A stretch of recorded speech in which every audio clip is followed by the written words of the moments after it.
Good afternoon, everyone, and welcome to Law and the Biographer. I'm David Stewart, and I will be moderating this discussion, and that's it.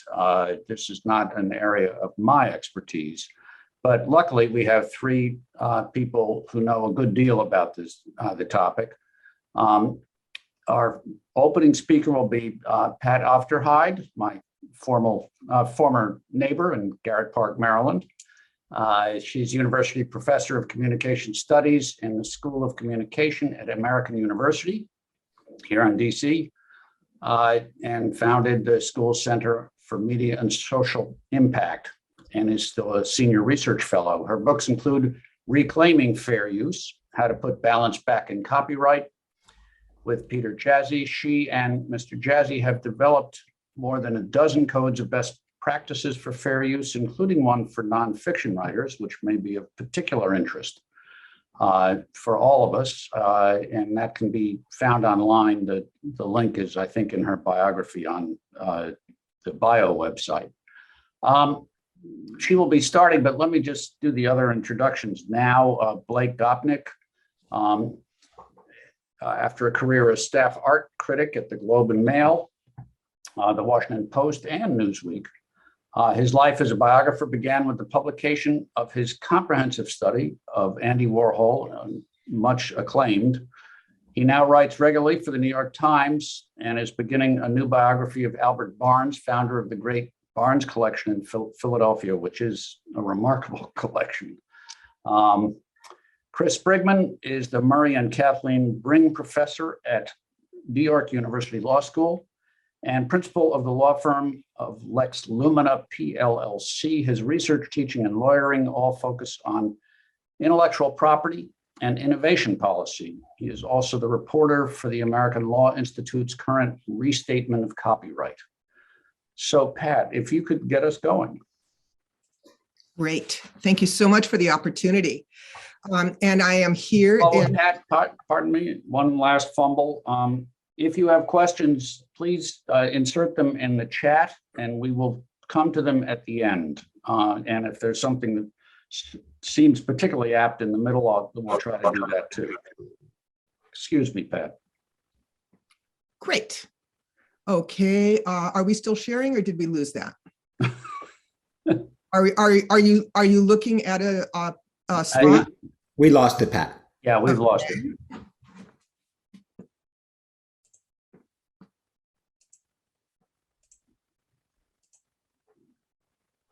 It's back. Fantastic. Okay. We would all love to know why you chose to be here now. So please put your questions in the chat. I am speaking to you from the Maryland suburbs of Washington, D.C., and this is Piscataway and Koch Tank land that has never been ceded. I'm going to be talking to you today about fair use for biographers. We're going to kind of take a whirlwind tour, but what I want to stress to you above all is that as a non-lawyer, I'm here to tell you that you do not need to be a lawyer to understand this. The other thing I really want to tell you is you've been using fair use all your life. If you ever saw Le Bourgeois Gentilhomme, you know that the merchant says at one point, when somebody finally explains what prose is to him, he says, "Boy, I've been speaking prose all my life." And that's how you should feel at the end of this about understanding fair use. What is fair use? Fair use is when you use other people's copyrighted material without licensing it, without permission, and it's okay. And we're going to explain to you how that happens. But first of all, I want to point out to you that you use fair use at every single point of creating your biography. You use it when you are collecting research materials and making your own private archive. You're using it when you share that archive with other people in order to research, or with your research assistant. As you write, you are constantly quoting other work of all kinds. As you publish, as you probably know from draconian terms of your publisher, which are usually bogus, the question of fair use comes up again. And of course, it does come up when you publicize it, including on social media. For most of these uses, you have literally been using fair use all of your life without even thinking about it. You probably used it today. And normally, you never consider that there might be a question about it, except possibly when you're at this stage publishing, or if you if you're using multimedia of some kind that's not text, because you're usually very familiar with fair use in text and not so much in other media. And when you have to ask a question, here's how most people look. They are puzzled. And they're puzzled because they haven't really had to think about fair use very much until a question came up. And when that happens, when you're puzzled, we know from the studies that we've done what happens, which is that at least a third of you will decide, I better not do that.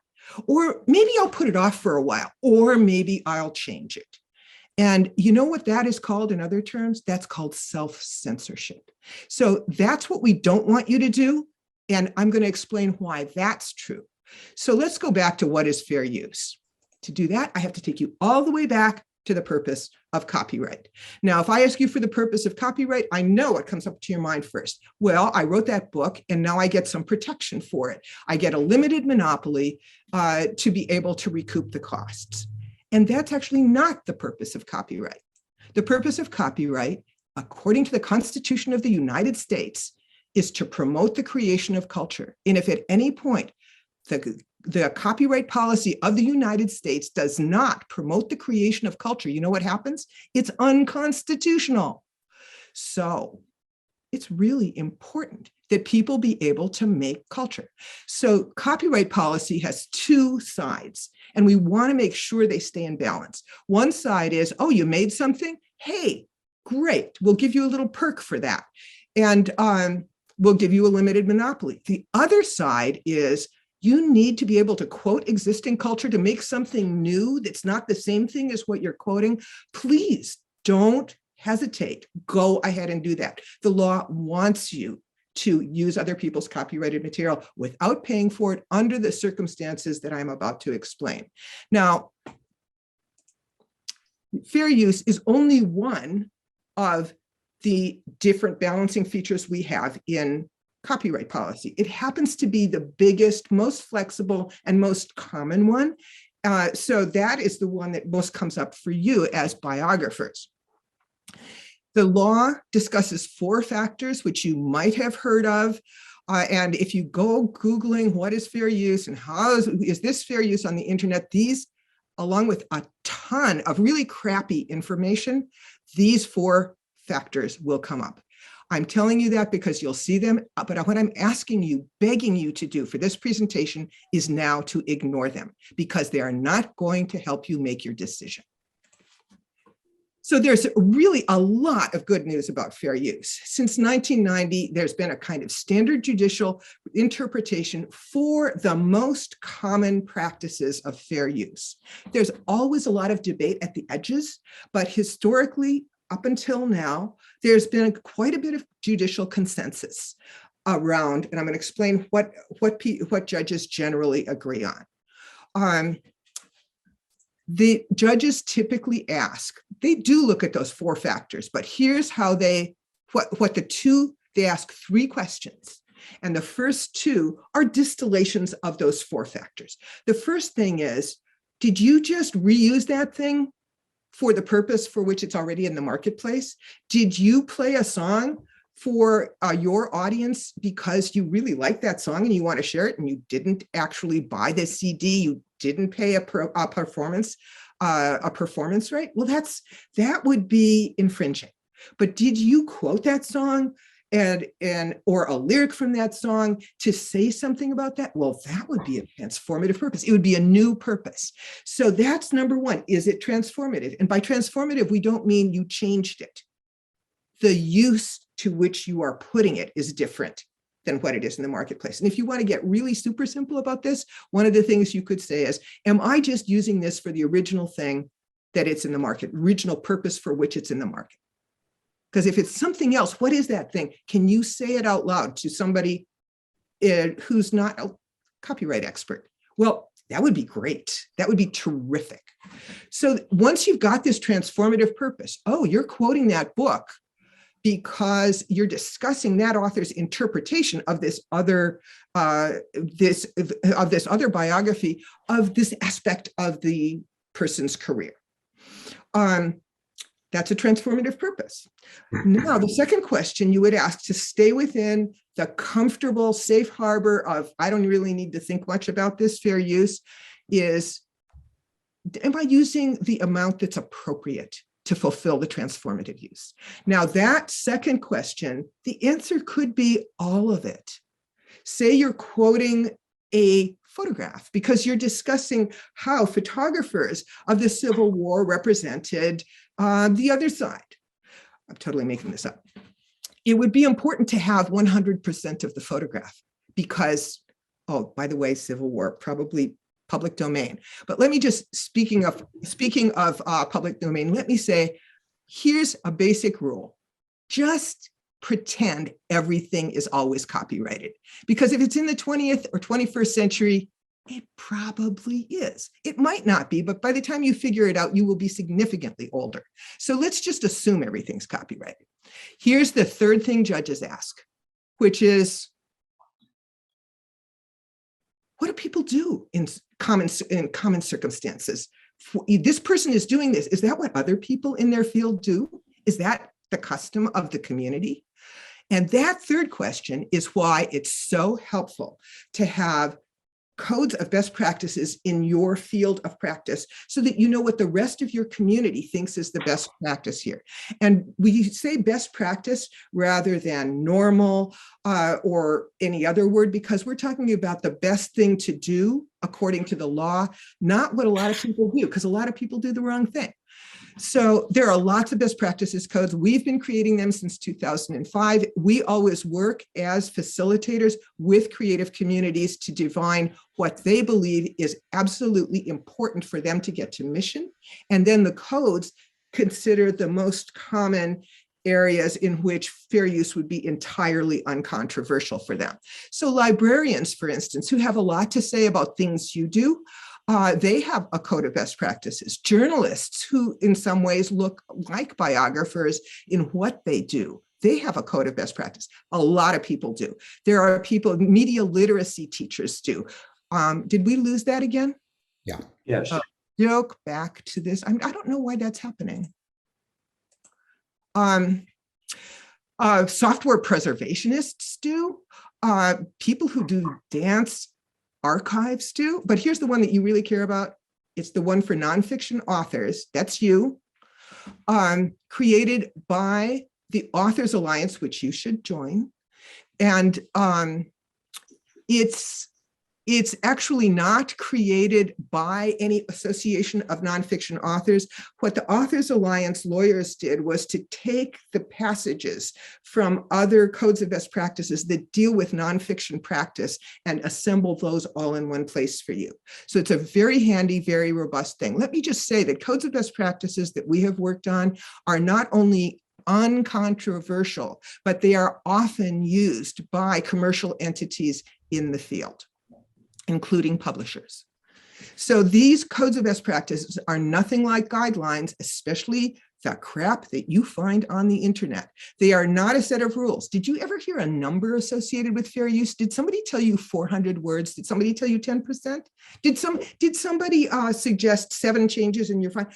Just, if you ever heard a number, that is myth, not reality. The reasoning that we're talking about here is the reasoning that judges use, so you should too. There are no arbitrary limits or metrics associated with fair use. The power of codes of best practices is that they are creatures of consensus of the field, the creative field that needs to create new culture, just like the Constitution says. And they are never negotiated with copyright holders and brokers because those people have no interest whatsoever in your using fair use. And as I said, they're very robust. The reality of fair use is that the more you use it, the more usable it is. So use it. These are 2 links that I've already put into chat, but I'm going to do so again. And the first link is from my center, which assembles all the fair use codes in one place for you. The Authors Alliance is where you would get yours. If you needed more help or you forgot kind of what I said, we wrote all of what I said down in a book that is both cheap and extremely accessible to non-lawyers like myself, called Reclaiming Fair Use. Your local library might have it. I'm going to share these slides with the people that we've been in touch with at the conference to share with you at will. If you're only going to use them all, do use them any way you want to. If you just want to excerpt, well, fair use is available to you. And this is how you get a hold of me. Okay, I'm going to turn this over to my brilliant colleagues with whom I'm very honored to be sharing this Zoom platform. Well, thanks very much, Pat. And we were going to go now to Blake. We already have one great question in the chat, which I welcome everybody to take a peek at, because it's an intensely practical and important question. But Blake has been sort of near the epicenter of a particular struggle over Warhol's fair use issues as with respect to his actual art. And because of the unique qualities of his art, he often was working with previous images. So can you talk about how that factored into then your desire to use Warhol's images? Well, in fact, I hate to say this, but I'm not a great artist or a great author, so it didn't factor in at all, because I'm not transforming things. I mean, the amazing thing about Warhol's transformation, and I've actually argued this, and I'm proud to say I was quoted in the cert petition for the case that's coming in front of the Supreme Court in the fall. And the important thing about his art is that he's an appropriation artist. So he takes something and absolutely doesn't change it in any way. He takes a normal Brillo box and copies it almost identically and presented that as art. And I've argued that that's actually at the heart, in fact, of the entire Western tradition of fine art, but especially of 20th century art. So you don't have to transform things visually. And Pat, I think, pointed to this. In Warhol's case, he's taking things that aren't in the domain of fine art and putting them in the domain of fine art. A couple of things I want to say about that. One is that what I hear most often when people say, well, why doesn't he just pay the people whose images he's borrowing? You know, that's all fine and good. And that I actually think is what happens in the world of music a lot of the time. But the problem with that notion that you could solve the whole problem just by someone paying fees is that, of course, the person setting the fees, the copyright holder, could set them at $1 billion and therefore would have, complete censorship over the fair use. So it doesn't solve the problem in any way. I think that the notion of the context of use is really, really important, as Pat pointed out, but it's much more subtle than people realize. Now, in fine art, appropriation is quite standard. I've been thinking recently about whether it's used enough in literature for the same problem to come up. I'm not sure, maybe Chris or Pat would know if there's been a case like the Warhol case, where someone has simply reused chunks of literature or of written material in a literary context and then said, well, I've transformed it simply by virtue of changing its context. I just don't know. But in fine art, of course, it happens all the time. And if the Supreme Court were to decide that, in fact, appropriation isn't a valid form of fair use, then we'd be in real trouble in the world of fine art, because all of a sudden Warhol, in a sense, couldn't make Warholian work, and certainly his followers obviously couldn't either. But I thought I'd talk for a minute about, I put on my biographer's hat and just talk a little bit about my experience of fair use. One of the funny things that happened is, I spent 25 years as an art critic, where fair use is kind of obvious because criticism is one of the obvious areas where you're allowed to reuse material, because you need to be able to comment on it. I can't comment on an artist's work, an artist's painting, whether in praise or to attack it, if I can't reproduce it. So in my world as a critic, it seemed very straightforward. What really surprised me is that when I became a biographer and started publishing books, which have every bit as much criticism as my reviews ever did, all of a sudden, certainly the publishers and the publishers' lawyers acted as though something completely different was going on. And that was true not just of the works of art I wanted to reproduce, but for instance, when I wanted to talk about the kind of Warholian implications of a 1960s song, all of a sudden I had to pay, because no one would back me in a fair use claim, I had to pay quite a lot of money to quote one sentence, one tiny chunk of a lyric from a 60s pop song. As it seems as though the copyright holders in pop music are particularly tough and mean and really manage to enforce unfair claims about copyright. But that happened with the images for my book as well, my Warhol book. I ended up paying a lot of money to reproduce works that, if I were writing things literally under the criticism banner, if at the top of an article in the New York Times it says, art review, then there's no question at all. As soon as the same activity was going on in publishing, all of a sudden it seemed as though there was a problem. The lawyers, and this is something I think that we should all think about, is convincing publishers, and for that matter, agents as well, to get behind us on fair use claims, because that seems to be the major problem. They have the legal departments, right? They could actually push back. If they don't choose to do that, it's very hard for an author to push back. And of course, the publisher says, we just won't publish it unless you get the pay for the rights of the things you're quoting. And that's just not fair, especially as advances get smaller and smaller in nonfiction. It does seem to me there are real serious implications for our ability to publish at all if publishers won't get behind us and say, yes, it makes sense to assert fair use for these particular borrowings from other people's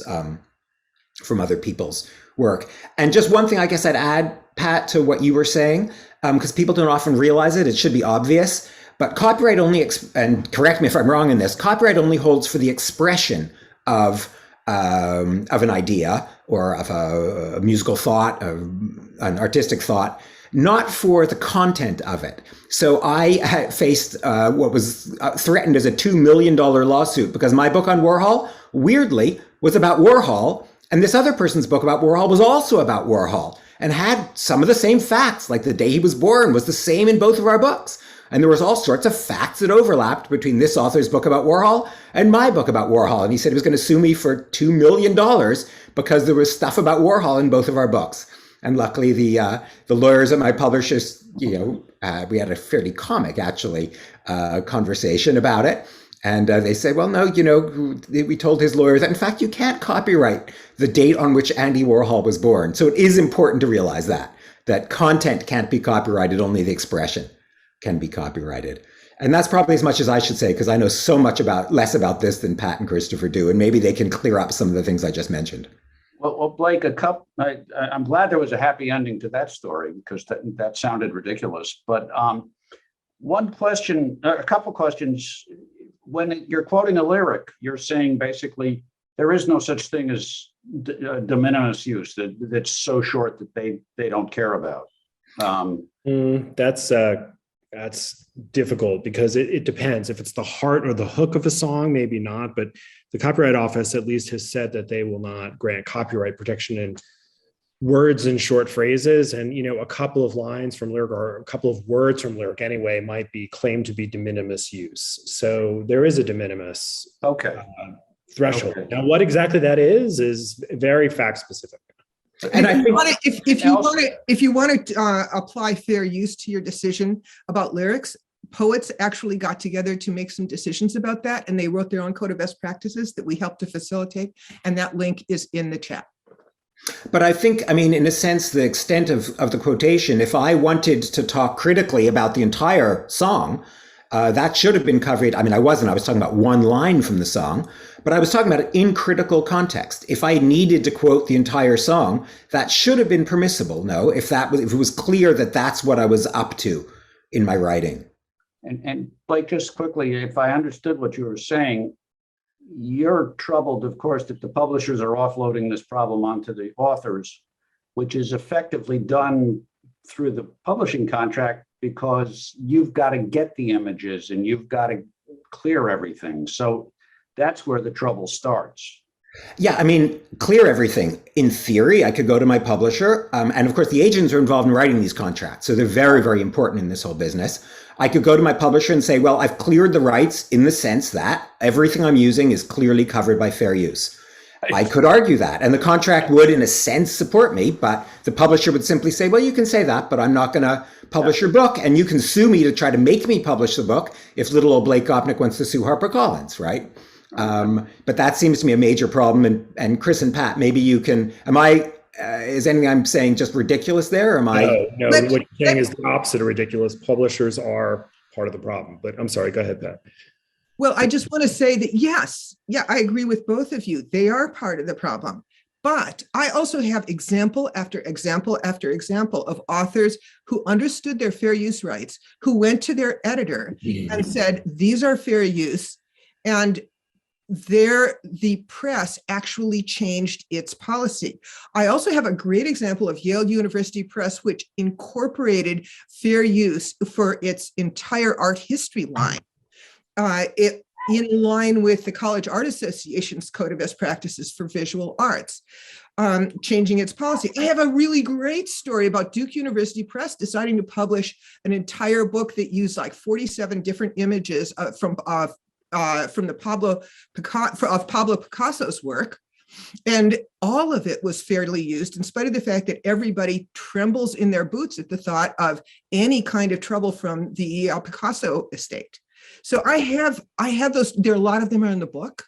Some of them are more recent, but it's not the most fun thing to have to deal with the lawyers from your publisher, especially when they show an absolute ignorance of fair use, patronize you, and 67 emails later say, oh, we've always done that. Of course, it's fair use. I've seen that. But I have seen people change because you knew your fair use rights. So I'm not going to pretend it's not a problem. I just believe if people understand their rights and they exercise them, things change. And enough of us go there and ask those questions and cause them to have to take the time, they will change their policies. I do think that agents could have a real role in this, though, because they're the people writing the contracts. And if you go to your agent and say, you know, that the clause about getting rights, paying for rights, or clearing, I should say, clearing content, I want there to be in there a clear sentence about fair use, you know, that if the image is protected by fair use, then we're not going to clear rights for it or something like that. And that would make a real difference. I must say that, Pat, that there's a big difference between academic publishers and trade publishers. There's an understanding that academics are making their money through salaries, so they're not profiting in the same way from the books. And as soon as you're publishing with HarperCollins, as soon as you're publishing something that does hope to make some money, you know, however tiny an amount that is, if you're making a living off it, then you're in the world of profit, and that immediately makes everyone nervous in different ways, I think. Chris, if you can address some of these, and even if you've had a chance to look at Ed O'Shea's question and Marion Orr's question. I haven't yet, but let me just back up for a second and see if I can talk a little bit about copyright law more broadly and what you should be thinking about before you get to the fair use question. So Blake alluded to this. One of the basic rules of copyright, probably, you know, a foundational rule of copyright, is that it grants authors or their publishers, if the copyright's assigned to a publisher, exclusive rights in creative expression, in original expression. It does not grant rights in ideas. It does not grant rights in concepts or principles or systems or processes or methods. It doesn't grant rights in facts, as Blake mentions. And this is really important to you as biographers, because a lot of what you do is facts and ideas. Especially, and I think for biographers, this is often the case, ideas about history or ideas about the past.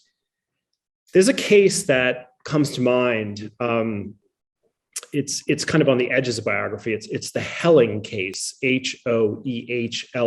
It's a copyright case involving a man who wrote a nonfiction book about the destruction of the Hindenburg. And he had a theory about what happened to the Hindenburg, right? The leading theory always was that it was a victim of St. Elmo's fire, that kind of atmospheric disturbance that causes electrical current to hit objects from the ground. And, you know, this was a hydrogen balloon, so the St. Elmo's fire caused the accident. This author didn't think so. This author thought that, in fact, there was a disgruntled crew member who had really fallen away from the Nazi party and whose girlfriend was a communist, and who was a photography enthusiast and who blew the Hindenburg up using those old-fashioned flash bulbs that used to actually create a spark.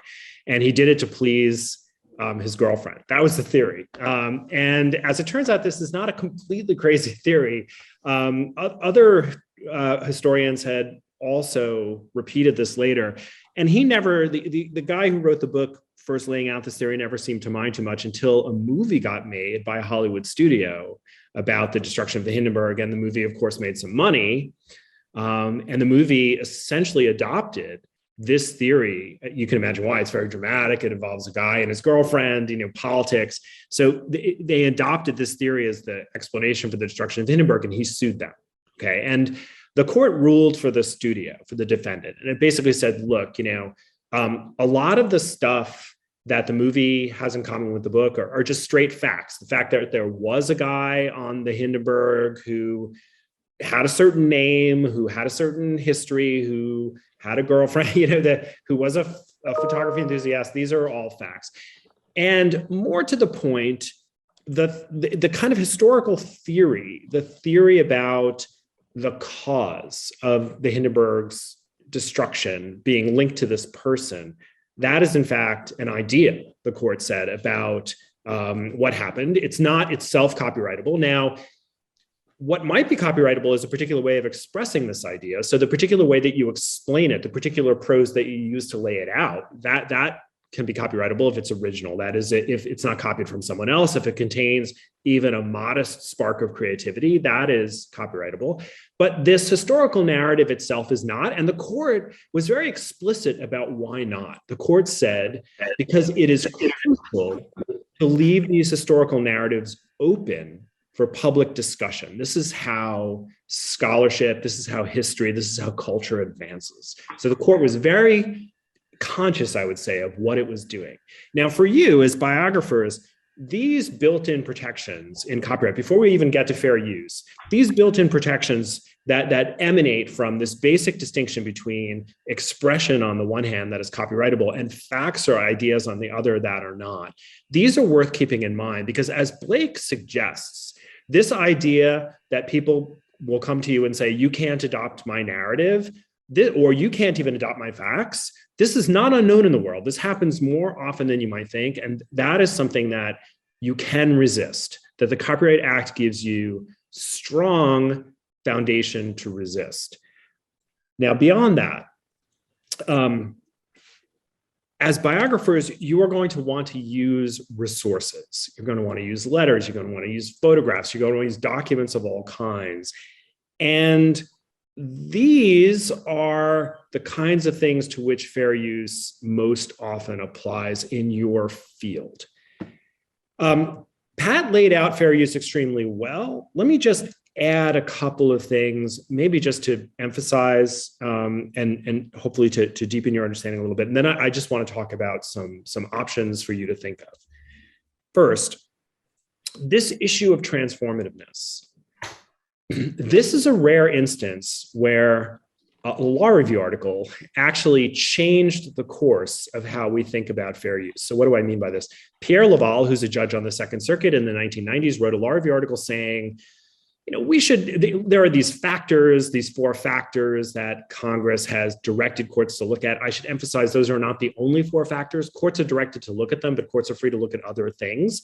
Congress said in the legislative history of the Copyright Act that fair use is, quote, an equitable rule of reason, right? So courts are encouraged to basically look fully at the situation. But Pierre Laval said, look, one thing we should really care about, like what's the purpose of copyright? As Pat said, it's to promote the creation of new artistic and literary works, to create new culture. And Pierre said, it's usually true that when a user of someone else's copyrighted work does something different with it, creates something new, that in fact, that activity is consistent with the thing we're after with copyright in the first place. And so that's the kind of activity that we want to single out. It tends to be pro-social, and we want to give it more gentle treatment. We want copyright to basically stay away from a lot of it, right? And this was a basic reorientation of fair use. So what does this concept of transformativeness mean? Okay, so that actually turns out to be something that the courts have struggled with for a long time. And let me just give you some places where the courts have kind of settled down and then show you a picture from the Warhol case and tell you why I'm a little bit apprehensive about what the next few months are going to bring us. So transformativeness. So one of the first cases featuring this transformativeness idea was Campbell versus Acuff Rose, which was a case involving a rap song, which took a riff from the Roy Orbison song, Oh Pretty Woman. So it was the band Two Live Crew that took that riff, and they turned this Oh Pretty Woman song, which was a song about putting a woman on a pedestal, into a song about knocking her off. And I mean, quite literally. So the song was like a very disrespectful parody of the original. And the Supreme Court said, Justice Souter wrote this opinion, possibly the least qualified person on earth to opine on hip hop, but he basically got it right. He said, so this is parodic use. This is transformative of the message of the original. And so this is highly transformative, and it took only as much was necessary to launch a successful parody. For a parody, you've got to reference the work, the original work that you're attacking, in a way that allows people to recognize that you're attacking it, right? So that was the kind of camel's nose under the tent. So from there, courts started transforming, in a sense, the concept originally introduced in Campbell versus Acuff Rose. So, for example, the Second Circuit, in a case called Dorling-Kindersley, which has a very important case that's often not paid enough attention to. This is a case that involved some posters that were made in the 1960s by Bill Graham, the famous concert promoter. And these were posters promoting shows by the Grateful Dead. Dorling-Kindersley, which is this very long-standing, reputable publisher of these sumptuous coffee table books, took some of these posters, shrank them down into little thumbnails, and distributed them in this book, which was called The Grateful Dead: An Illustrated Trip, which was kind of a timeline throughout several hundred pages of a book of the Grateful Dead's career. So there would be a line going across the page, there'd be dates on the line, and there would be text saying, here's what happened on this date in the Grateful Dead's career, and there would be illustrations illustrating the text. And so if the Dead played a big show somewhere where there was a Bill Graham archive poster, they'd illustrate that historical event with the poster. And the court said, well, what's changing here, what's being transformed, is the purpose.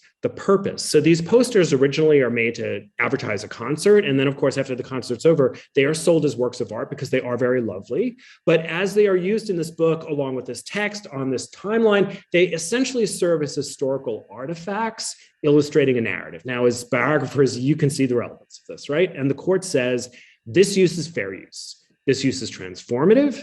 This use recontextualizes in a way that alters the purpose of the use in a way that is fair. Okay, let me now show you a slide, and I wonder if I can share the screen. Host has disabled. I am now the co-host. Michael, you are quick. Thank you so much. Okay, so here's the stuff that the Supreme Court's going to be looking at in a couple of months. On the left is the photograph of Prince that was taken pretty early in his career. And on the right is the Warhol, or one of the series of Warhol works that is based on this photograph.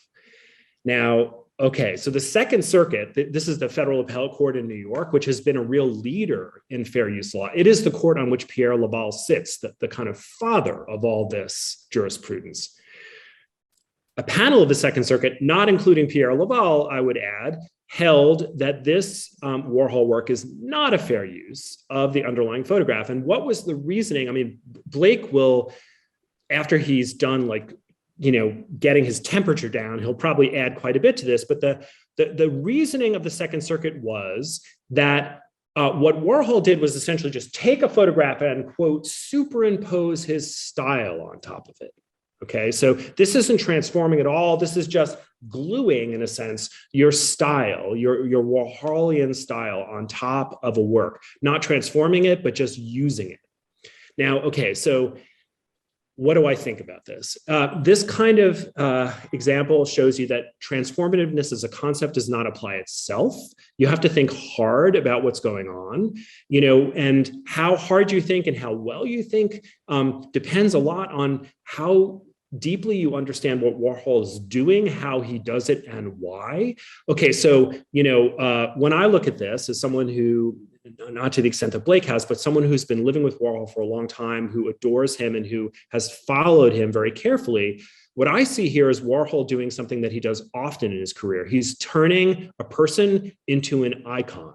And when I say icon, I don't use that word casually. I use that word designedly, a religious icon, of which he owned many. He was a deeply, deeply devout Catholic, raised by a devout Catholic mother. He adored the artistic history of the church, and especially because they were of Eastern European origin, he adored iconography, right? The kind of Eastern Catholic Church's dominant form. So that's what he was doing. And to me, this is, unless you're within that world, you might not understand the power of this transformation. Making a secular hero into a saint is actually a very profound thing. That is, I think, what he's after here. Now, will the Supreme Court go that way? I couldn't even tell you. Does the concept apply itself? Definitely not. And so what I'm saying to you is there's a lot of room here to still make law. As biographers, you're probably in a better position than Warhol is, just because you can do more relying on the idea expression dichotomy than a visual artist is able to do. But still, this is still a concept, although Pat is correct, there's a lot of agreement. This is still a concept that is ragged around the edges, and this is the current ragged edge. I have a story about publishers, but I'll save it. Let's get to questions.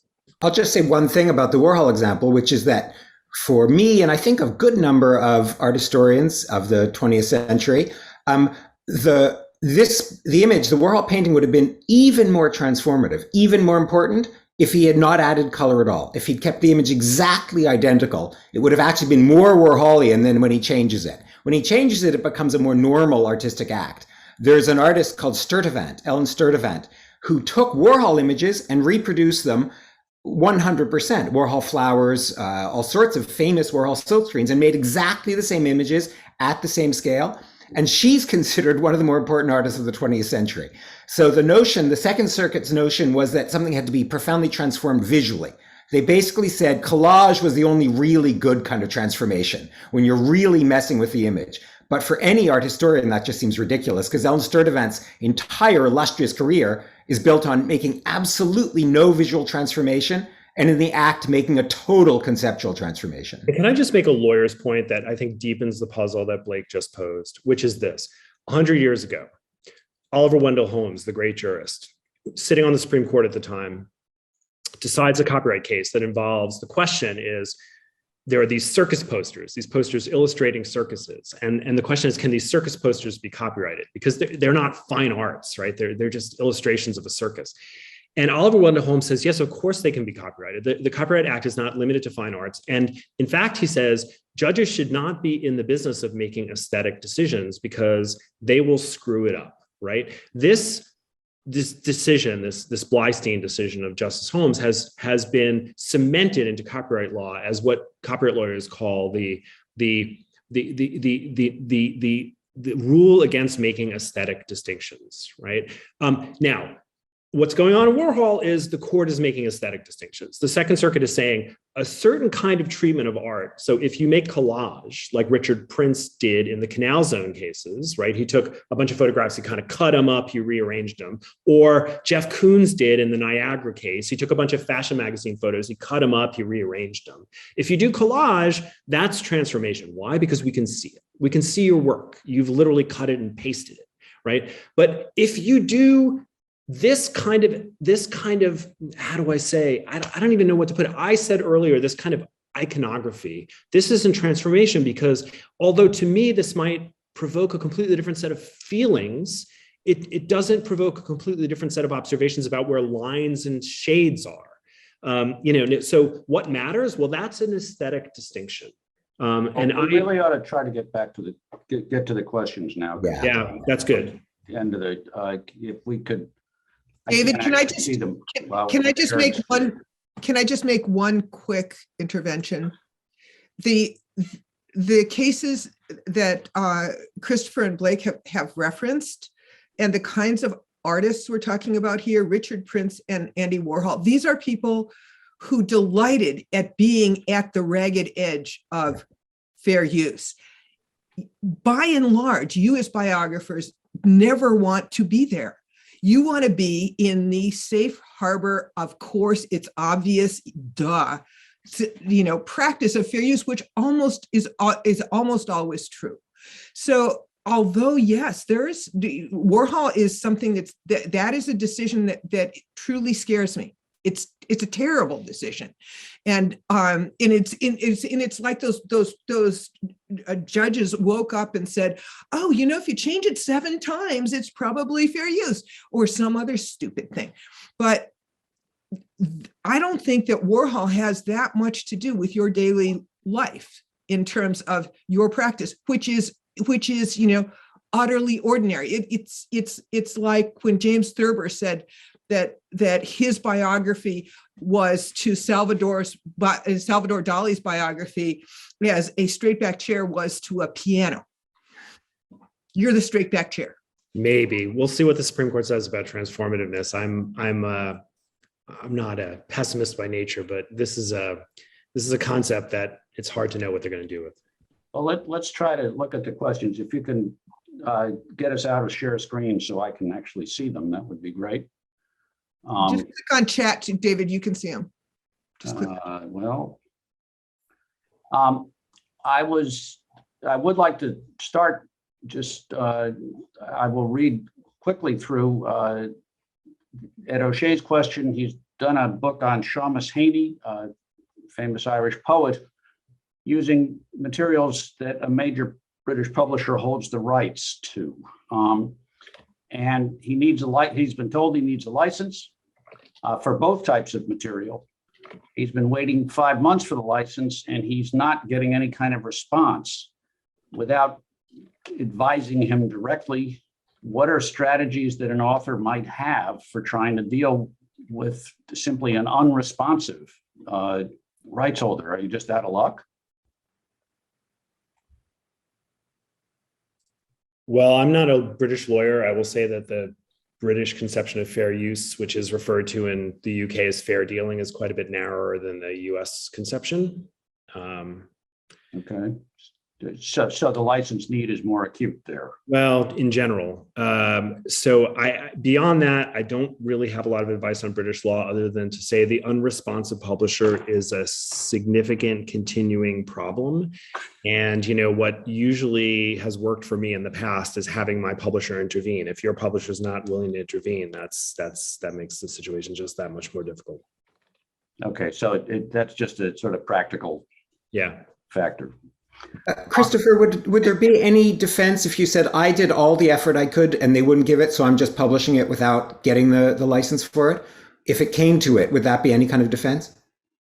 Well, I mean, under US fair use law, if you made a good faith effort, that might count in your favor, because some courts say that fair use presupposes good faith and fair dealing, although other courts don't. So courts are kind of divided on that. And Pierre Laval, the person who kind of got fair use a little bit readjusted, thinks that the good faith and fair dealing part should not be part of it at all.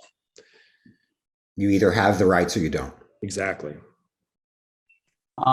We have a question from Marion Orr, who works for a private university, which supported her research, which she wants to turn into a documentary.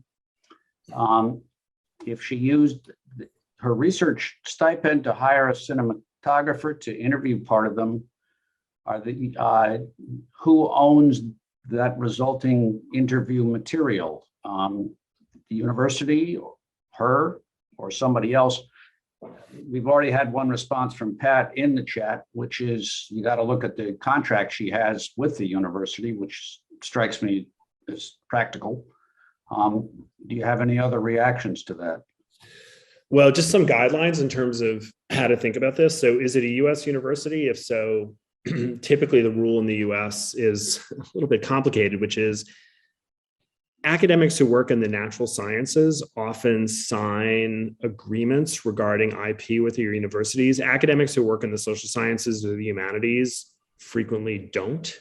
And although the copyright law doesn't actually read this way, the norm as it's developed in the States is that academics who work in the social sciences and the humanities typically are the owners of their own academic work. So, the articles, for example, that I write as an academic, I own, even though I'm an employee of my university operating within the scope of my employment. So copyright law says my university should own it. Universities typically just don't try to own my stuff or any law professor's stuff.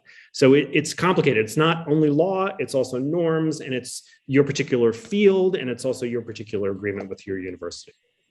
This is Marion Orr. I want to interject. I'm glad you raised that because I published books before using the same stipend, and no one's ever asked me a question about who's going to own the intellectual property from the interviews that comes out to be the book.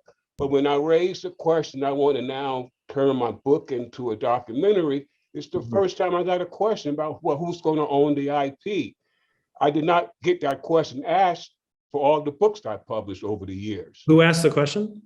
This is Marion Orr. I'm No, Marion no. Orr. Who asked the question of you? You said it was the first time the question was asked. Asked by whom? By the university's law offices. They came back wanting to know, well, who's going to own the IP once the documentary is done?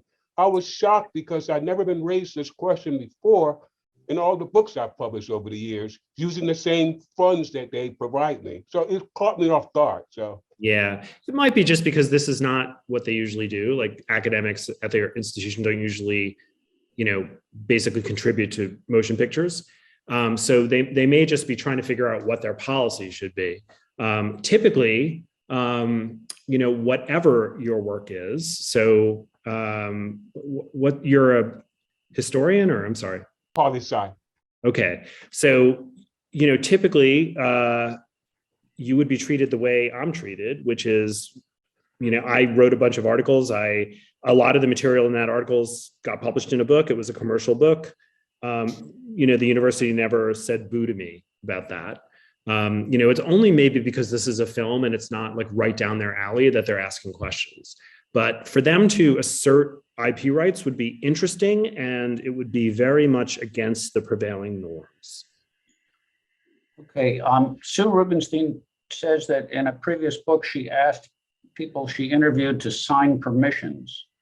Was that unnecessary? In her current book, the family has given her access to personal letters written by the subject of the book, and she plans to ask permission to quote. And she's really just asking, from those letters, is that the appropriate approach? So I'm not sure what the permissions were for in the first book, but for the current book, if they've given you access to letters maybe somewhat counterintuitively are copyrighted, depending, of course, on how old they are. They might be in copyright, out of copyright. Yeah. But the permission in that case would be a release, would be a license. Okay, so from the family, I would need to get a release. Depends on how old the letters are. They're from the 40s. They were two public figures. One was the Queen of England. One was another sort of big public figure, but they're in the family's hands. Yeah, so, I mean, I was going to ask permission, so I should ask for license to use it. So again, there are layers of difficulty here. One is in the family's hands. Where's the family? I'm sorry? Is the family in the UK or in the US? The family is in the US. Okay. Well, I mean, US law is likely going to apply to there. And the US law is complicated here because during that period in the 1940s, our copyright system had a set of formalities that needed to be complied with in order to assert rights in a work. And that's it would take hours to explain those, but whether those are in the public domain or not depends on whether in particular they complied with those formalities. Chris, why wouldn't fair use cover? I mean, a biographer couldn't do their work, couldn't comment on someone's life, couldn't create the narrative of a life if they can't quote from their letters. Why wouldn't, let's say you have access to letters and all of a sudden the family decides, oh, you know what? Actually, we want to keep our ancestors' life secret. Yeah. Why wouldn't fair use cover you in using quoting from the letters? So fair use is a case-by-case analysis. And so, for example, if these letters are unpublished, typically the Supreme Court has said on a couple of occasions that with respect to unpublished works, the kind of latitude for fair use is probably somewhat less. Now, Congress then responded by saying, hey, wait, don't take this too far. Just because something's unpublished doesn't mean it's not fair use, but courts tend to give unpublished works somewhat narrower latitude under fair use. And then in terms of, whether it's fair use or not, it really just depends on what you want to do with them. And a lot of it has to do with, what are you using them for? And that's hard to comment on wholesale. Okay. I mean, if I just want to quote it and the family gives me permission to use it, I would assume that would be enough. Yeah. Okay. Great. Thank you. Mm-hmm. We have a question from Helen Coe. The executor of an artist's estate holds the copyright for art pieces and withholds permission. Will fair use apply? So I think one of the things that you have to realize is you can apply fair use to something if you can get hold of it. If somebody has sole access to it, they're the only way you can get it is going through them. They can do whatever they want to with you. So, for instance, in the Picasso book I talked about, the author had to use smaller pictures than she really had originally wanted to, because she didn't go to the Picasso estate for those images. She found reproductions elsewhere that weren't as high resolution. So I think you got to factor that in, but I'll also turn it over to Blake. Well, actually, let me just say, that's the one workaround I've run into, which is I've done 18 books on 18th century, and there are very few images for people. And the owners of those rights tend to want a lot of money for them. But if you can find a reproduction of it in the Library of Congress, and it may be black and white, it may not be the right size, it may not be outstanding, but it's good enough, you can just pay the Library of Congress $25, and then you've got the image and you can use it. So I have run into that workaround. David, you said the owner of the rights. There are no owner of the rights on the image, but people can control. If you own a painting, you're not obliged to give someone a slide of it. You're not obliged to give them a reproduction of it. And that's where it gets complicated. That's exactly right. If I wanted something that I could have reproduced for the book, I needed to get it from them. And I've certainly come across cases where I want to reproduce something that's clearly in the public domain, but that object exists in one copy and it's in a private collection, and they choose not to let me, reproduce it or look at it.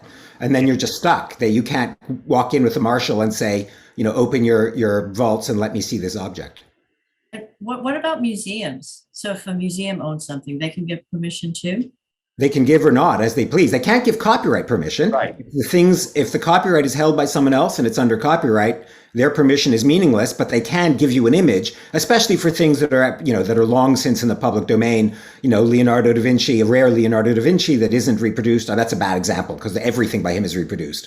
But, there's certainly pictures that are 500 years old that where the museum owns the picture, there's no image of it in the world, and you have to go to them to get an image of it. We have a question from Julia Merkenberg. I keep wondering about quoting from letters. Can we claim any bit of fair use, or do we have to get permission for quoting from the letter? I'm not sure I follow that. And it's very fact specific. So if you're quoting a passage from a letter that you're using to make a point, a kind of analytic point, some kind of argument you're advancing, as an example, this is the kind of activity that is more likely to be fair use. The difficulty, I think, with the questions asked on this level is fair use really isn't a set of rules. It's a kind of equitable rule of reason. It's a standard. It's an approach. And usually, as a lawyer, if I'm, I spend most of my time as an academic, but I do still do lawyering because I want to stay connected to this stuff. I usually talk to people very specifically about exactly what they're using, exactly why, exactly what they're doing with it.